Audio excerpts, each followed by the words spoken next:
Hello students, in today's video we will discuss theory based question of chapter issue of shares, and in this video we will do all MCQ based question of the chapter.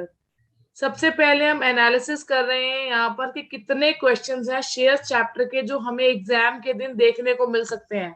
So the total number of questions that are being expected are 16.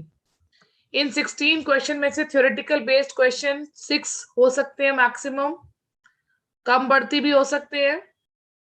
Issue of shares for consideration other than cash की बात करें तो इसके एक से दो questions आपको मिल सकते हैं. प्रेजेंटेशन और बैलेंस शीट के भी एक या दो क्वेश्चन मिल सकते हैं, और बाकी क्वेश्चंस आपके होंगे प्रो राटा, अलॉटमेंट, फोरफीचर या री इशू में से.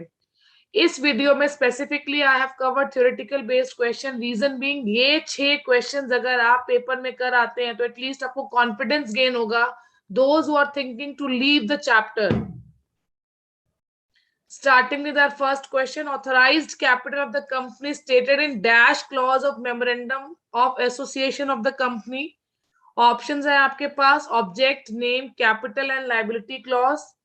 Yes, authorized capital name से suggest हो रहा है ये capital clause में ही reflected होगा, stated होगा.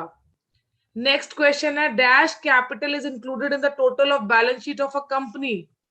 Options are subscribed capital, issued capital, paid up capital and authorized capital.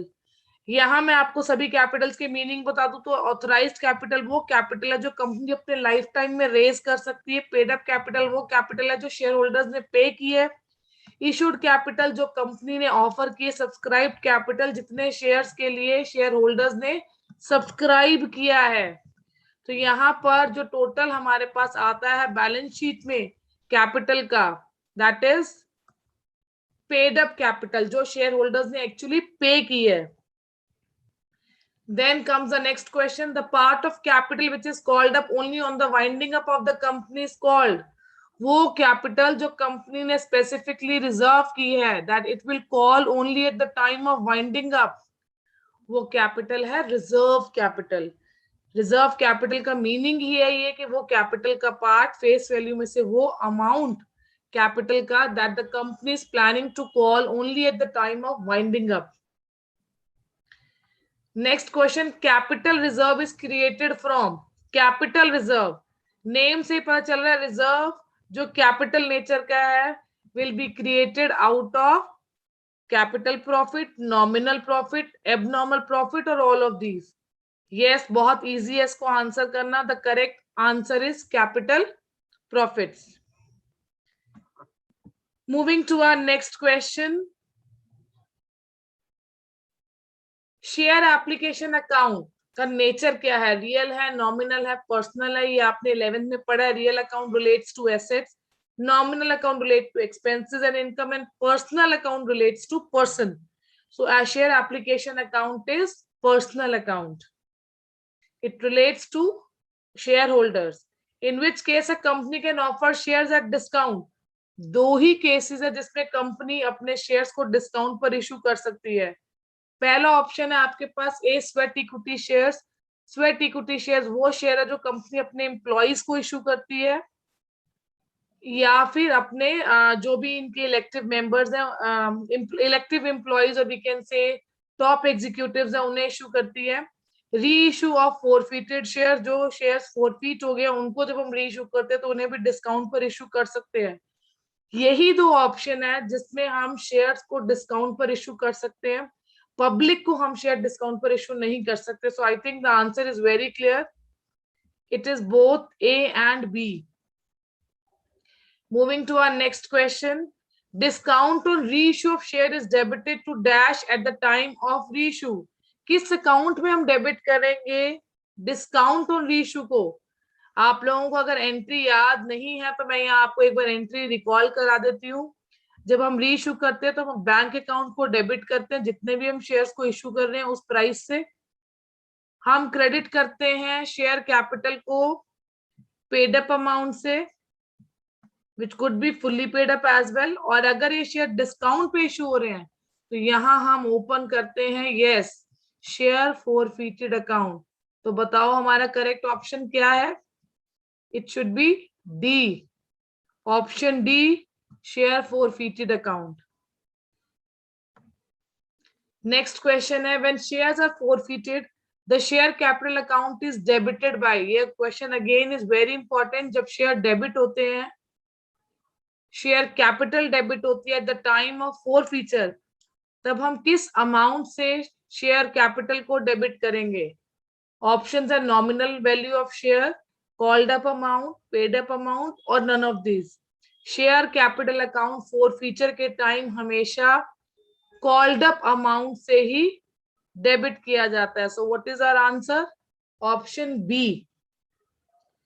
Moving next, which of the following shares can be reissued at discount? किन shares को हम डिस्काउंट पे इशू कर सकते हैं? अगेन मैंने आपको बताया था दो ही ऑप्शन है। अगर रीइश्यूड शेयर्स है, अगर उनको हम चाहें तो डिस्काउंट पे इशू कर सकते हैं, या स्वेट इक्विटी शेयर्स को। हमें यहाँ पर रीइश्यूड शेयर्स तो नहीं दिख रहे हैं, यहाँ पर हमें सिर्फ स्वेट इक्विटी शेयर्स दिख रहे हैं। So our answer is sweat equity shares.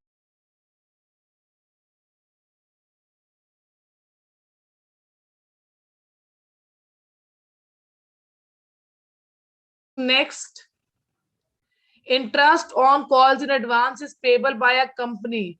Advance के ऊपर अगर कंपनी इंटरेस्ट देगी तो कितना देगी? 6%, 8%, 10% या 12%?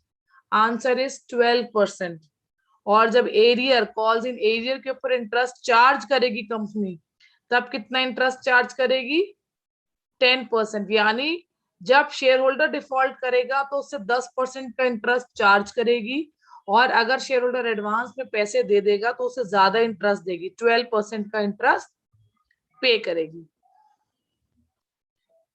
Next question, balance of share forfeiture account is shown in the balance sheet under the item. आपकी ऑप्शन है current liability, reserve and surplus, share capital और non current liability. Share forfeiture account, आप notes to account याद करो जो आपने सीखा है शेयर कैपिटल की प्रेजेंटेशन के लिए। Answer is share capital. वहीं पर हम forfeited अकाउंट, एक जो सेपरेट अकाउंट है, जो अमाउंट हमें रिसीव हो गया है forfeited शेयर्स का, उसको रिफ्लेक्ट करते हैं। Profit on reissue of forfeited share is transfer to, ये लास्ट एंट्री है आपकी शेयर्स चैप्टर की, जब शेयर forfeit होके रीइश्यू होते हैं। आप बताइए क्या ऑप्शन होगा? General reserve, capital reserve, capital redemption reserve और रेवेन्यू रिजर्व। कौन सी एंट्री है जिसमें आप लास्ट में रिजर्व यूज करते हैं, और किस रिजर्व का नाम यूज करते हैं? Yes, correct option is capital reserve. See, scoring marks in theory question is very easy, time consuming भी नहीं है, so it is the best option to go for theory of shares chapter. Question 15 की बात करें, shares can B forfeited। Share क्यों forfeit किए जाएंगे, क्यों जब्त किए जाएंगे? For non payment of call money, या शेयर होल्डर ने मीटिंग अटेंड नहीं की है, या लोन का अमाउंट बैंक को पे नहीं किया है, या shares are pledged as security. हमें पता है, हमने चैप्टर पढ़ा है भाई, बहुत ही बेसिक क्वेश्चन है। forfeit तभी होते हैं जब शेयर होल्डर डिफॉल्ट करता है पेमेंट में, that means he make non payment of call money. Next, equity share holders कौन है कंपनी के? कस्टमर हैं, ओनर हैं, क्रेडिटर्स हैं, या none of these? We all know equity share holders are owners of the company. Questions बहुत basic है, पर एक बार अगर हम इन्हें डिस्कस कर लेंगे तो एग्जाम से पहले छोटी सी वीडियो बहुत हेल्प करने वाली है आपको। It will definitely boost up your confidence. Calls in advance क्या शेयर कैपिटल का पार्ट है? Is not, can't say, none of these. So correct option is share capital is not a part of share capital. Sorry, calls in advance is not a part of share capital. Calls in advance is a liability. It is that amount on shares that a shareholder has paid before it has been actually called. Nominal share capital क्या? इस question में भी बच्चों को बहुत doubt आता है। Nominal capital is always the authorized capital. Yeah, that means maximum amount of share capital which a company is authorized to issue in its life span. तो नॉमिनल कैपिटल का अगर क्वेश्चन आता है तो बिल्कुल भी डाउट में नहीं आना कि नॉमिनल कैपिटल क्या है। Nominal share capital is the maximum amount of share capital which a company is authorized to issue. Authorized capital भी कहते हैं इसे। Next, according to SEBI guidelines minimum subscription of capital can not be less than. SEBI की guidelines आपको पता होनी चाहिए minimum subscription can not be less than 90%। अब आपको ऑर्डर में लगाना है इश्यू ऑफ शेयर्स को। शेयर अलॉटमेंट है, फर्स्ट कॉल है, एप्लीकेशन है और फाइनल कॉल है। बहुत ही आसान क्वेश्चन है। पहले शेयर होल्डर अप्लाई करेगा, फिर उसे शेयर्स अलॉट होंगे, then first call will be made and then final call. So our correct answer is C option. Sorry, our correct option is B option 3, 1, 2, 4. Moving next, what will be the correct sequence of events?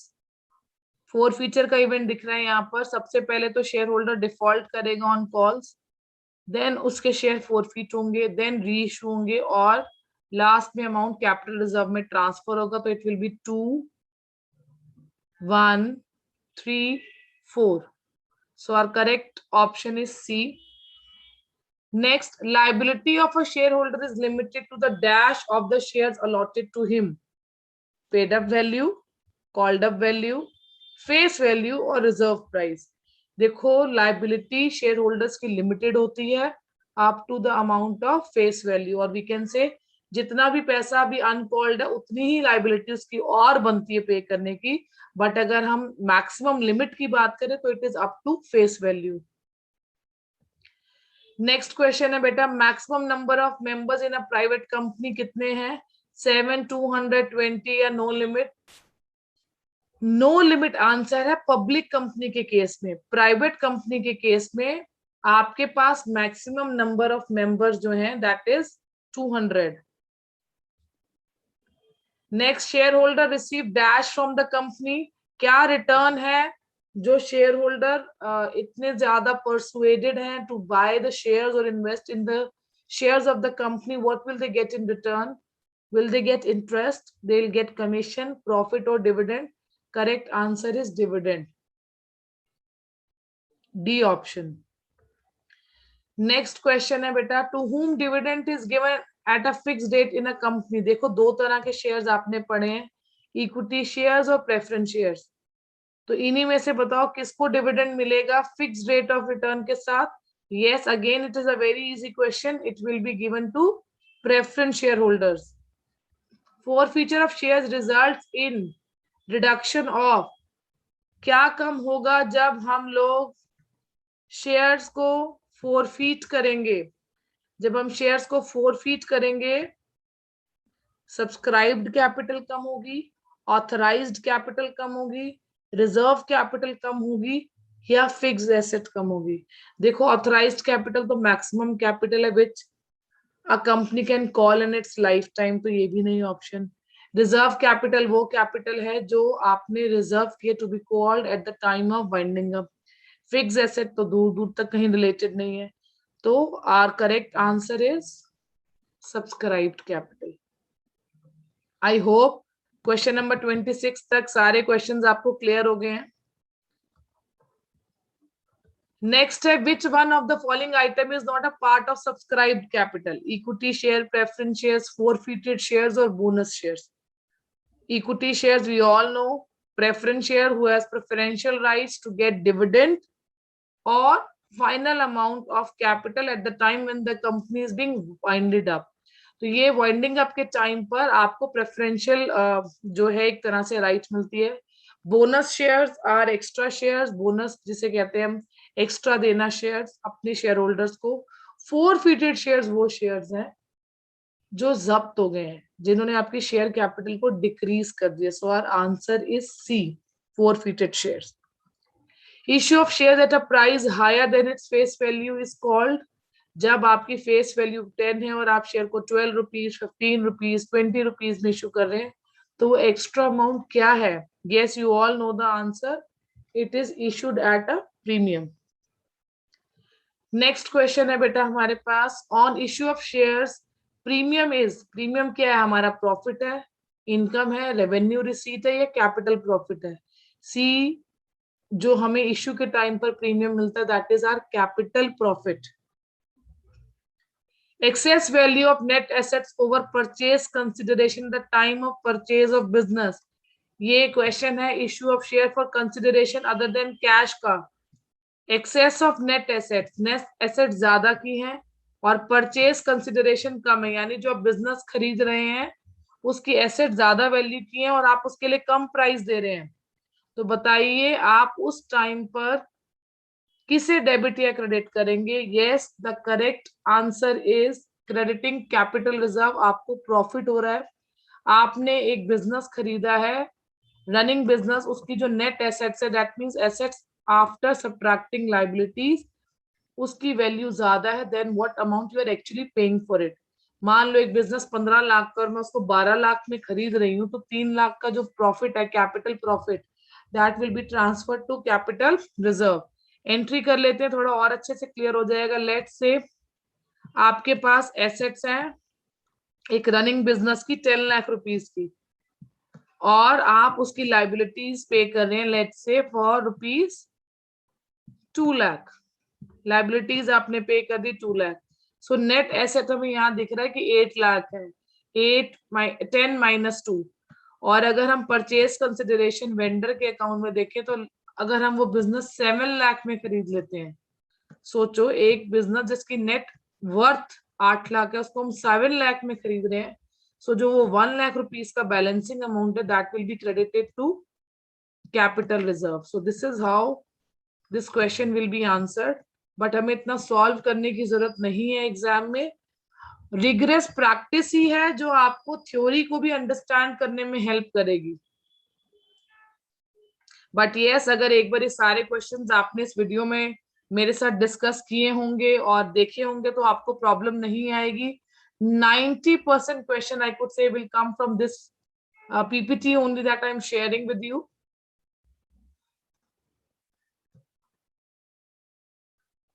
Minimum subscription amount of 90% is related to which share capital, ये भी बहुत अच्छा question है कि जो 90% amount calculate करना है वो कैलकुलेट किसका करना है, ऑथराइज्ड कैपिटल का, पेड अप कैपिटल का, रिजर्व कैपिटल का, या इशूड कैपिटल का। Issued capital is the right answer, this is the offered capital. So our correct option is B. Authorized capital मैं बता ही चुकी हूँ, मैक्सिमम कैपिटल है जिसको कंपनी अपने लाइफ टाइम में रेज कर सकती है। पेड अप कैपिटल जो शेयर होल्डर ने एक्चुअली पे किए। रिजर्व कैपिटल तो अभी हमने रिजर्व ही कर दिए, वाइंडिंग अप के टाइम पर ये अमाउंट कॉल करेंगे। सो जो भी हम ऑफर कर रहे हैं उसका 90% अगर अमाउंट मिल जाता है तो ही हम शेयर्स को फर्दर इशू करेंगे। Which share holders are return their capital after some specified time.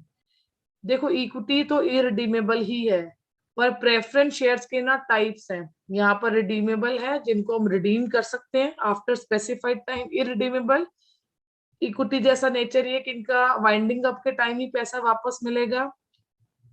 तो अब बताओ इन दोनों ऑप्शन में से क्या करेक्ट आंसर होगा? बहुत पहले ही दो ऑप्शंस में से we can answer it is redeemable preference share. Redeem का मतलब ये जिन्हें रीपे करना है। Moving to our next slide, the portion of capital which can be called up only at the time of winding up of the company, ये तो हम अभी डिस्कस कर ही चुके हैं। I think everybody must be keen to answer it. बहुत ही आसान सा क्वेश्चन है।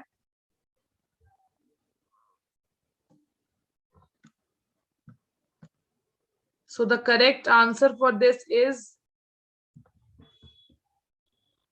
reserve capital. Answer is D, क्योंकि रिजर्व कैपिटल ही वो अमाउंट है जो हम रिजर्व करते हैं, कैपिटल का पार्ट जो हम वाइंडिंग अप के टाइम सोच रहे हैं as a company to call. Next question, unless otherwise stated a preference share is always deemed to be. क्या क्या नेचर मानेंगे जब तक स्टेटेड ना हो? हम इसे मानते हैं क्यूमुलेटिव, यानी प्रेफरेंस शेयर्स के ऊपर जो डिविडेंड है वो क्यूमुलेट मतलब इकट्ठा होता रहता है। अगर पिछले साल नहीं दिया तो वो नेक्स्ट ईयर में जुड़ जाएगा। Non participating, that means they do not get voting right. And non convertible, they can not be converted into other securities. Moving to our next option,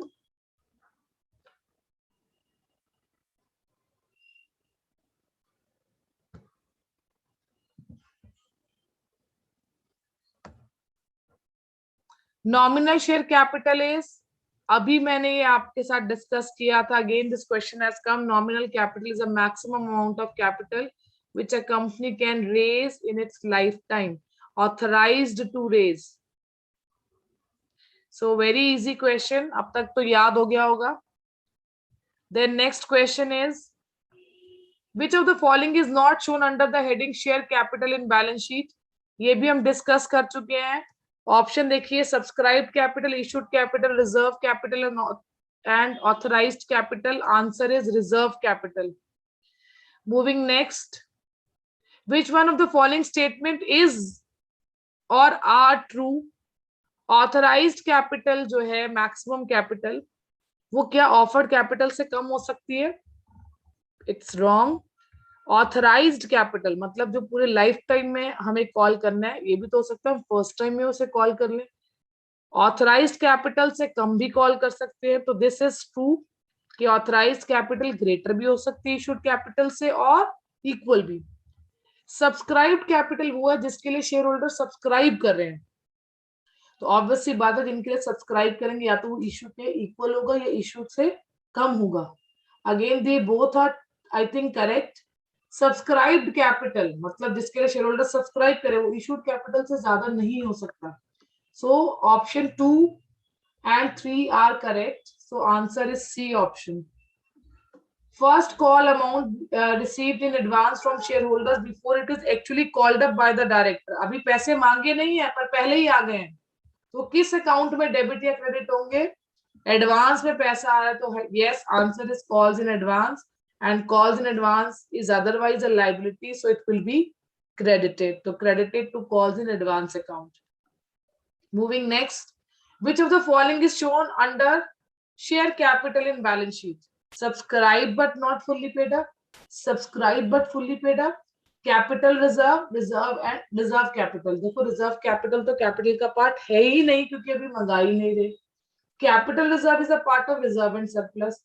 but yes, जब बैलेंस शीट बनानी teacher ने सिखाई तो आपको subscribed capital ही share capital के लिए reflection में दिखाया गया, सिखाया गया. और उसके दो पार्ट थे, subscribe but not fully paid up and subscribe and fully paid up. So here we have to make correction. It is subscribed and fully paid up. So what is our correct answer? It is both 1 and 2. So answer is B, subscribed and fully paid up, subscribed but not fully paid up. Next है, when shares are issued to promoters and which account is debited? ये भी बहुत अच्छा question है. Promoter are दोस्त जिनके mind में पहली बार कंपनी को बनाने का ख्याल आया है. सो प्रमोटर जब उनको शेयर इशू किए जाएंगे तो क्या जनरल एंट्री होगी? जनरल एंट्री भी एग्जाम में पूछी जा सकती है. It is incorporation expense account debit to share capital. तो अब यहाँ से आपको मैंने एंट्री भी बता दी है कि जब प्रमोटर को शेयर इशू होंगे तो क्या जनरल एंट्री करेंगे. एंड आई थिंक आपके क्वेश्चन का आंसर भी आपको मिल गया है कि किस अकाउंट को डेबिट करेंगे जब हम प्रमोटर्स को शेयर इशू करेंगे. Yes, the correct answer is option D, incorporation expense और कॉस्ट. यहां ये करेक्शन था, प्लीज मेक द करेक्शन.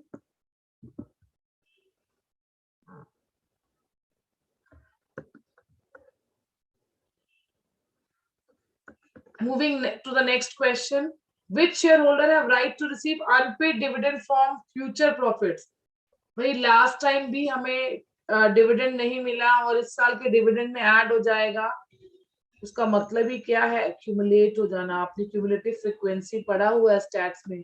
सो कौन से शेयर होल्डर्स है जिनको ये ऑप्शन मिल रहा है, ये राइट मिल रहा है? It is cumulative preference share holders. Share forfeiture account is shown in balance sheet.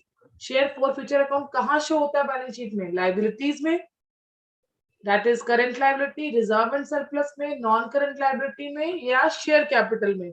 Yes, again I know you all know the answer. It is with share capital. हमेशा share forfeiture account जो है वो share capital के साथ ही reflect होता है, के साथ रिफ्लेक्ट होता है, but otherwise it is a separate account. If shares are issued for consideration other than cash, that is for purchase of asset, then which account will be debited? Share application account, asset account, share allotment or vendor account. देखो बहुत easy है यहाँ से application और allotment को तो हटाना, but yes B और डी ऑप्शन में बच्चा कंफ्यूज हो सकता है। ध्यान से क्वेश्चन पढ़ो। क्वेश्चन कह रहे shares are issued for consideration other than cash. Share issue की एंट्री पूछ रहा है। पहली एंट्री होती है एसेट टू वेंडर, तो पहली एंट्री में एसेट डेबिट हो रही है, पर जब शेयर इशू करेंगे तो किसको डेबिट करेंगे? वेंडर को डेबिट करेंगे और उसे शेयर्स इशू करेंगे। तो यस इस एंट्री की बात हो रही है। तो अब आप मुझे बताओ इसका करेक्ट आंसर क्या होगा? The correct answer is vendor account. I hope this question is clear. But yes ऐसे क्वेश्चन में हमें पहले ऑड वन ऑप्शंस को जो है वो हटा देना चाहिए। Next question, when premium amount is received on shares, अगर हमें प्रीमियम का अमाउंट रिसीव हो गया शेयर्स में, तो उससे हम किस अकाउंट में जो है वो क्रेडिट करते हैं? शेयर कैपिटल अकाउंट में, सिक्योरिटी प्रीमियम रिजर्व अकाउंट में, कैपिटल रिजर्व में, या नन ऑफ दीज? सबको आंसर पता है, ये तो स्टार्टिंग की बेसिक एंट्रीज में ही है। Premium is credited to security premium reserve account. Next question, premium on issue of share is a capital gain, capital loss, general profit, none of these? question repeat हो रहा है, answer सबको पता लग गया होगा, it is capital gain. Next question है forfeited shares are reissued at discount, the amount of discount must not exceed. Options are total called up amount on forfeited shares, amount received on forfeited shares on the original issue, the amount of share premium on shares if any, none of these. देखो बहुत ही important question है ये exam के point of view से भी, कि हम कितना मैक्सिमम डिस्काउंट दे सकते हैं रीइश्यू के टाइम। तो जितना पैसा फोरफीट कर चुके हैं, ऑलरेडी रिसीव कर चुके हैं फोर फीचर के टाइम, वो पैसा जो ऑलरेडी आ चुका है, मान लो 10 रुपए का शेयर है और मैं आपको कह रही हूँ कि 7 रुपीज का डिफॉल्ट हुआ, इसलिए मैं शेयर को फोरफीट कर रही हूँ, तो 7 रुपीज का डिफॉल्ट हुआ, यानी पैसे कितने आ चुके हैं? 3 रुपए। यानी कंपनी जब शेयर्स को रीइश्यू करेगी तो मैक्सिमम 3 रुपीज का ही डिस्काउंट जो है वो दे सकती है। यानी the amount received on forfeited share, जैसे कि यहाँ पर मैं कह रही हूँ 3 रुपीज आ चुके हैं फोरफीचर के टाइम, तो जो पैसा आ चुका है वही अमाउंट जो है मैक्सिमम ऑफ डिस्काउंट का दे सकते हैं at the time when you are reissuing shares. So what is the correct answer? Correct answer is B, the amount received on forfeited shares on their original value or original issue. Next, a company is registered with which share capital? Registered capital, nominal capital, authorized capital are same. So it is authorized capital जिसके साथ एक company register होती है. If the amount of share premium is not received on forfeited share, then security premium reserve account is debited. भाई अगर हमारे पास premium का पैसा नहीं आया, तो फोर फीचर के टाइम पर जब हम शेयर कैपिटल अकाउंट को डेबिट कर रहे हैं, उस टाइम पर हम अपने पास एसपीआर सिक्योरिटी प्रीमियम रिजर्व को भी डेबिट कर लेंगे, बिकॉज ये नुकसान है हमारा, एक्स्ट्रा प्रीमियम का अमाउंट आना था जो नहीं आया। प्रूडेंस कहता है इसे रिफ्लेक्ट करो, और लॉसेस क्या होते हैं? डेबिट। तो शेयर फोरफीटेड जब होंगे तब उस टाइम पे एसपीआर को हम क्या करेंगे बेटा? डेबिट करेंगे। I hope it is clear. I'm not writing the complete entry because I am assuming that you already know the entries. Next, as per section 42 of the Companies Act 2013, जब हम जो अपनी सिक्योरिटीज हैं वो selected group of investors को देते हैं through issue of private placement offer letter by company, then what is it called? It is called private placement of share, जहां हम सिलेक्टेड ग्रुप्स को ही अपने शेयर्स जो हैं वो इशू कर रहे हैं। Which of the following document describes specifically about the terms and condition of issue of shares? Prospectus में होगा, आर्टिकल ऑफ एसोसिएशन में होगा, एमओए में होगा, या ऑल ऑफ दीज? सी, अगर इनकी मीनिंग की बात करें तो memorandum of association is a chartered document जो एक कंपनी के रिलेशनशिप बताता है आउटसाइडर्स के साथ। Article of association internal relationship जो है विद द एम्प्लॉइज और management, internal rules and regulations की बात करता है। प्रोस्पेक्टस वो रिटन डॉक्यूमेंट है जो एक तरह से इन्विटेशन है when we ask public to subscribe for our shares. So terms and condition भी फिर कहाँ होंगी बेटा, आपके प्रोस्पेक्टस में ही। जैसे शादी का कार्ड होता है इनविटेशन, वैसे ही प्रोस्पेक्टस इनविटेशन है पब्लिक को at large to apply for the shares of the company. Next है प्रोराटा अलॉटमेंट ऑफ शेयर कब की जाती है, अंडर सब्सक्रिप्शन में, ओवर सब्सक्रिप्शन में, फुल सब्सक्रिप्शन में। बड़ा ही आसान सा क्वेश्चन है, ओवर सब्सक्रिप्शन के केस में ही प्रोराटा अलॉटमेंट की जाती है। Next is dividends are usually paid on authorized capital, issued capital, called up capital और paid up capital. So किस कैपिटल के ऊपर हम डिविडेंड यूजुअली पे करते हैं? It is paid on issued capital. At the time of forfeiture of shares issued at premium, अगर security premium reserve debit नहीं हो रहा है तो वो कौन सी सिचुएशन होगी? जब सिक्योरिटी प्रीमियम रिजर्व रिसीव हो चुका है या नहीं हुआ है। अभी हमने पीछे क्वेश्चन किया था, अगर एसपीआर रिसीव नहीं हुआ है तो हम सिक्योरिटी प्रीमियम रिजर्व अकाउंट को डेबिट करेंगे, यानी अगर रिसीव हो चुका है तो उस केस में हमें एसपीआर को डेबिट करने की नीड नहीं है। चुपचाप कंपनी सिक्योरिटी प्रीमियम रिजर्व का अमाउंट अपनी पॉकेट में डाल लेगी, कहीं रिफ्लेक्ट नहीं करेगी। But yes, as per conservatism approach, अगर रिसीव नहीं होता उस केस में फोरफीचर के time security premium reserve account भी डेबिट होगा। What will be the correct sequence of events? Pro rata allotment, minimum subscription, forfeiture of shares, reissue of shares. तो देखो सबसे पहले तो आपके पास ऑप्शन आ रहा है 2, मिनिमम सब्सक्रिप्शन का पैसा आ गया, उसके बाद आप अपने शेयर्स को अलॉट करेंगे, that is pro rata allotment. Then अगर आपके पास डिफॉल्ट होता है you will forfeit, which is third option, और अगर आपके पास फोरफीचर हो गया then you can reissue those shares. So answer is 2, 1, 3, 4, C part. Thank you for watching this video. If you really like it, do subscribe. In my next video, we will cover the next topic, which is very important related to shares. In description, I'll give you the link of questions of calculation of capital reserve. The video has already been made and uploaded, so you can directly do 1 marker questions from there.